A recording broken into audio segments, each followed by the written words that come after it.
Okay, so today Xiaomi Redmi 5 Plus. For all people actually thinking this is kind of like a legit successor to the Xiaomi Redmi Note 4 that I have recommended countless times, I don't think it is. This is to me like a sidestep, it's a refresh, and it's definitely not an upgrade. So if you want to upgrade from the Note 4 or Note 4X to this one, I would say don't really bother, because there is still a chance, I think, for a proper Note 5 that actually will bump up things. Because even though this is better than the Note 4, it's not enough to make any sense to get to it. But since I'm already saying it's not that much better, let's see how good it is. And I can already tell you it is still really, really good, even for the price. So first of all, the design. This is the champagne version. There should also be a black version. And let's compare it quickly with the Honor 7X, which will be quite a direct competitor, and that's why we'll also make a comparison. So you can see it is a little bit taller, wider, and so on. But I don't want to go into too much into that, because I want to actually measure this with a compact 5.5 inch, which would be the Mi Note 3. And you can see it is possible to make something noticeably more compact, especially as you can see how much shorter it is and also narrower. Of course, this packs a smaller battery, but actually in some ways it has just about as good battery life. Now, what else? Build quality is top. It feels solid. It's actually maybe a little bit slippery. It's metal. For some people it is grippy, for some it's not, or especially it depends on your hands. But it feels good in the hand, because those curves everywhere and this kind of thing that they did, it's like they tucked it on, actually gives you a nice grip. Of course, one-hand usability, especially towards the upper side of the part due to being 2x1, will be harder, but actually this is totally manageable. I really like the in-hand feel for a 5.5 inch, like what I still like to call those 6-inch 2x1 phones. It is totally fine. The fingerprint reader, I have to say, works also really good. It's very reliable, never had any issues with, and as you can see, it's actually quite quick. So I have to actually say Xiaomi has one of the better ones on the market. Of course, we have the LEDs, along with the camera protruding just a little bit. IR blast is also there, microphone and the headphone jack, which I still think will be here for the mid-range for quite a while. Now, of course, SD card and SIM card tray, and on the bottom, speaker on the right, mic on the left, and yeah, this is a bummer, still micro USB on the bottom. Buttons, I think, are placed absolutely nice, no complaints here at all. A little bit higher than the average, but still easy to reach, and a good tactile feedback, all fine. We have a notification LED, the rest of the sensors with the camera here, and now we don't have capacitive buttons anymore, but on-screen buttons, which works okay. Bezel on the side is still a little bit bigger than I would like it to see, so we can't really call these bezel-less, but they did a really nice job, especially considering the price here. But that's something we will gonna talk about later on. Now, about the display. I would definitely tell you, use increased contrast, because if you use automatic contrast, what it will do in the sun, it will boost up it so much, and the contrast and so on. I did not really like that, because if we talk about just about the display, 540 lux is good. That's definitely above the average, and it's fine. Now, viewing angles are not maybe the very best. As you can see, they shift, and you mostly lose brightness just though. That's fine with me. White is okay. It's a little bit on the colder side, but it's fine. The blacks are also good, typical IPS glow, and I'm not quite blown away by the display. It's not that it's kind of washed out or so, but I would wish for a little bit more pop, even with contrast. It's fine. I would say it's just about on the same level as on the Note 4, at least from what I see. I've heard some other testers saying something different, but I'm okay with it. In normal use, this is still visibly better than what the Honor 7X has to offer. So I am okay. Absolutely no problems at all. It is totally still an absolutely enjoyable, after all, mid-range display. Now the speaker.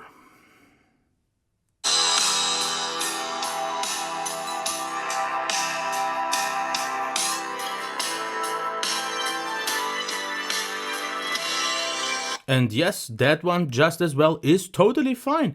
So even though maybe I don't sound overly impressed, just because the Note 4 already kind of offered these qualities as well, it's loud enough, it sounds totally fine, it's not too thin, it's not overly rich or high quality, but I have no complaints at all. And for me, having no complaints is actually already a really good thing.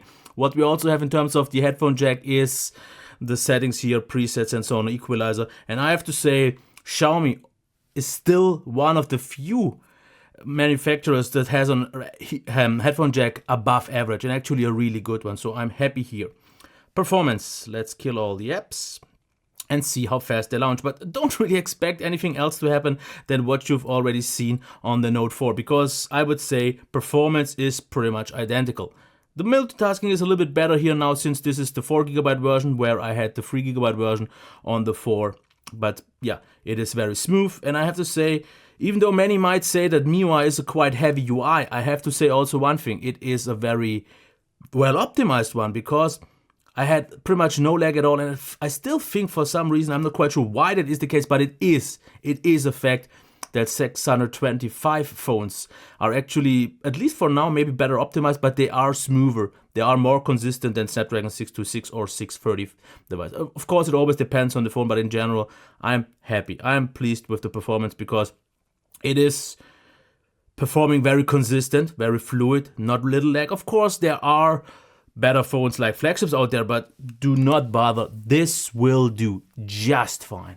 Int, then some. Int, what's int? I meant end. Now, gaming is also fine. I don't need to get into that. The 625 has been reviewed to death. It's a super solid. It's still one of my favorite chips. Actually, in some way over the 630 for some reason, or 626. But maybe those phones weren't that optimized. Now, charge time. I can't actually tell you exactly what it is, because I completely forgot that. But since this has a 4000 mAh battery, same as the Note 4 had, and nothing has really changed, that one had 245, so roughly, let's say 2.5 hours, and you should be fine. Now, battery life should be worse. Why? Because we have a bigger screen. It's now 6 inches, 2x1, and it's not that much bigger, but it's just stretched out, but it is a bigger display after all. And I got about 6.5 hours on mobile data, where I had 6.5 to 7 hours on the Note 4. But that back then was with notifications, all of them still turned on, where by now I have turned off the YouTube notifications. And that kinda gave me an advantage of at least half an hour. So if we take that off, we would be at roughly maybe 6.5. So I can't say for sure, but it's less than the Note 4 was, just because of the small display and so on. But standby range was super solid for me. I didn't have really the flakiness that I had on some other Xiaomi phones, but not on the 4X, and it's still a great performer. Now, Wi-Fi, I can't really tell so much, because I kind of want to get rid of the Wi-Fi setting. So I would say roughly expect 9 to 10 hours from my experience, because I got 12 on the Note 4. But that's just an estimate. I just don't really want to nail it down on some certain numbers. But yeah. Okay. Software. This is the standard launcher, still without an app drawer, which is fine. Just use a third-party launcher, and still the usual settings. Of course, you can rearrange an app, and you have the theming engine. And if you want a nicer UI, you can easily get it, because it's maybe not a flexible UI, but there are a lot of nice themes out there. Now, in terms of software, what I have running here is, as you can see, 9.2 stable. And this is the Chinese ROM, obviously, still, since we only have Chinese and English available. And from Trading Shenzhen, where I got the phone, they already pre-installed a few things, like, for example, a touch checker and the Play Store and so on. So I got that. But otherwise, it's pretty much the typical MIUI. We still have one-handed mode, buttons and gestures, you can rearrange the quick ball, and I don't really need to spend much time on that. It is MIUI. If you have seen it on one phone, you've seen it on pretty much every phone.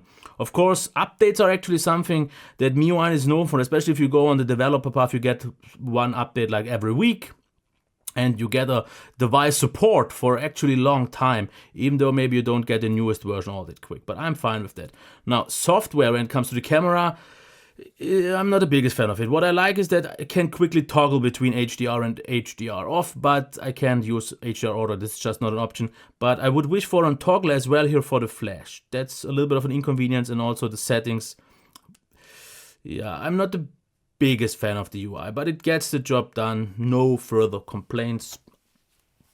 There are better ones, but yeah. Now, let's check the camera qualities. And here I have to say, I did not expect the selfies to turn out that good, because as you can see, this is super nice and sharp, detailed, natural colors, and I didn't have good weather. And that's why I'm actually surprised to see those good pictures. Actually, better than some flagships. So yeah, this is my surprised face. Yes, absolutely. This maybe not so much, but still, no.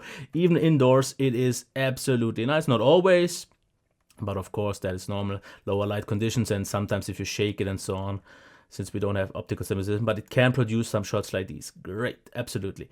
Now, low light, not that great. With the flash, it gets, of course, better, but it also moves a little bit on kind of proper white balance. But yeah, it is grainy. It's okay. It's definitely not really all that good, but yeah, it's fine. Yeah, not sure what else to say. Outdoors, like I said, not good weather, but I have to say outcomes are good because especially pictures like these, a lot of details here. Okay, I have to say, I think they over sharpen a little bit more. That's why it looks a little bit more pleasing than it actually is. But that's just me. Colors though, I still like them. Autofocus was quite reliable until you don't shake too much. Of course, if the weather would have been even better, I think I would have gotten even better shots. But yeah, as you can see here, real quick, it's fine. No bokeh effect or something like that because we only have just one camera. And the HDR mode is definitely something that I would mostly use. Why not? Yeah. Not really much else to say here. And that's why I would say let's quickly check the videos. 4K is still available. And it still has the same issues like on every Xiaomi phone. So on quite fast movement, you get still a lot of artifacts. You still have the pumping autofocus. I mean, the autofocus is working good. But if you move your camera a lot or if you have moving objects, it will always have this one pump for the autofocus, which is just something I don't like so much. But otherwise, the quality itself is actually nice and sharp, reliable, all fine. What is, though, the same case is always 1080p, since we don't have 60 frames per second, 30 has less artifacts, but noticeably less sharpness. And the pumping isn't going away, so I don't really see a reason to use 1080 unless you want to maybe save some space. And that's why I would go for the front-facing cam. That one is not as good as the pic shooter. Videos turn out to be a little bit more. There you notice this over-sharpening even more. So, of course, lighting conditions weren't perfect. But as you can see, it's totally fine. It's just okay. Nothing to read. And I don't want to sound too harsh here or anything like that. And indoors, same, actually, yeah. Sound was actually quite good off the microphone, but very quiet. So on your phone, you won't really hear all that much. Maybe I blocked it a little bit, I don't know. And low light is not that great. And yes, this is an issue. Something happened with the video. But what it still does is, like every Xiaomi phone, it drops frames once you go into low light. But now it already comes down to one thing. And here, by the way, you can see the ratings. This is something new that I'm introducing. I'm not quite so sure if I will make half rating stars just yet. Something I will have to see, because maybe then if 3.5 starting there but not below there. But let's get to the crux. About 200 euros, at least from Trading Shenzhen, where I got it from, for the 4GB version with 64GB RAM, about 157 for the 3GB version. And I would just tell you, do not bother about the 3GB version. I think in 2018 you should go for 4GB. It is noticeable in terms of multitasking and so on, and longevity for having a better phone. And now here's what I'm gonna say.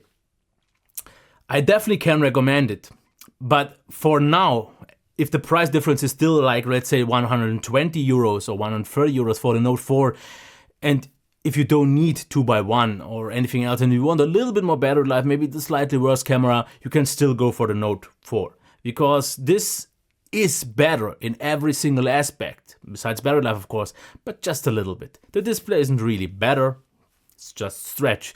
It feels better in the hand. I have to say that it feels a little bit thinner, but it's also taller. Okay.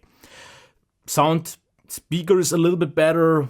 Headphone jack is pretty much the same. Performance is identical. Battery life, like I said, software is the same. Camera is a little bit better. So I would say maybe wait, because what I know by now is one thing that always happens on Xiaomi phones. It will get cheaper, because every time I review a device, I say buy it or don't buy it at that price, and like a month, 2-3 months later, it's already dropped at least 50-60 bucks. So I think what will happen in about 3 months, the Note 4 and the Redmi 5 Plus will be so close to each other that then the Note 4 doesn't make so much sense, and then you should go for this. Of course, you could also consider to get the Xiaomi Mi A1 with stock Android, Android 1 and so on, but I personally actually like this one more. The display is a little bit nicer, the camera is pretty much just about as good, it gives similar battery life, and everything else is very similar, but I kinda enjoyed this one more. Maybe it felt better, I can't say for sure.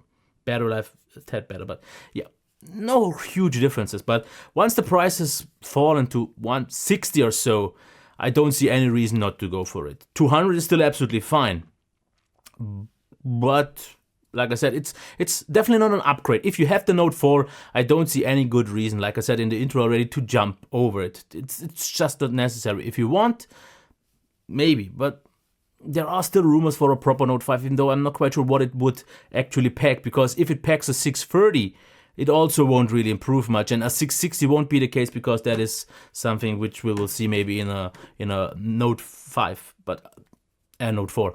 But already talking about the Note 3, that one is available for about $280, $300. So if you want to pay maybe, yeah, noticeably more, yeah, sure. The Note 5, this is a noticeably better phone. But it's not really comparable, because here is pretty much everything better. Everything. But it costs more, of course. But this, just with a little bit of time, will be what the Note 4 was, I think. Because it doesn't really have any flaws. This is nice. It's totally solid in all aspects. Let me think. Yeah. I don't really find anything bad about it. It's just not what people maybe thought would be an upgrade over the Note 4. That's it. And that's my review. I hope you liked it. Okay, until next time. Bye.